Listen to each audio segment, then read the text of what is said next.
Magandang araw sa lahat. Ang lulutuin natin ngayon ay pork humba. Ito yung unang gagawin natin. Pakuluan muna natin tong karne ng baboy para lumabas yung mantika niya. Yan, pakuluan lang muna natin hanggang lumabas yung mantika niya para masarap pag naluto na siya mamaya. Ilagay tayo ng konting asin para may lasa na. Kaya itong pamintang durog. Pakuin lang natin hanggang lumabas yung mantika niya. Takipan muna natin.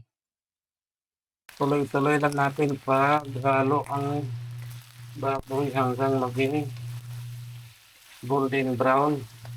Tapos lalagyan natin ng vinegar. Malapit na magkulay golden brown. Mamaya hahanguin natin to para gisahin na natin yung buyas at saka bawang. Palabasin lang natin yung mantika niya. Hanguin muna natin.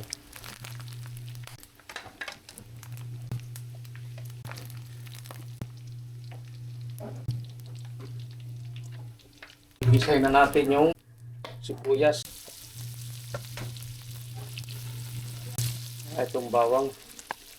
Gisahin lang natin ng ayos. Ilagay na natin to. Isahin na natin. Balik natin. Maglagay na tayo ng tuyo. Kansi lang na. Ang suka niya. Kaya itong pamintang durog. Dagdagan lang natin. Itong dahon laurel. Ayan. Kaya itong Sprite. Sabaw natin. Ayan. Itong asukal. Mga 5 kutsara. Pero wag natin iubos. Para tikman muna natin.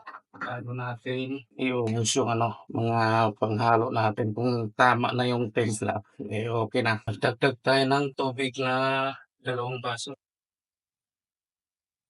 Yan, takipan natin hanggang lumambot na yung yempo. Silipin natin after 20 minutes natin pakuluan. Bango na.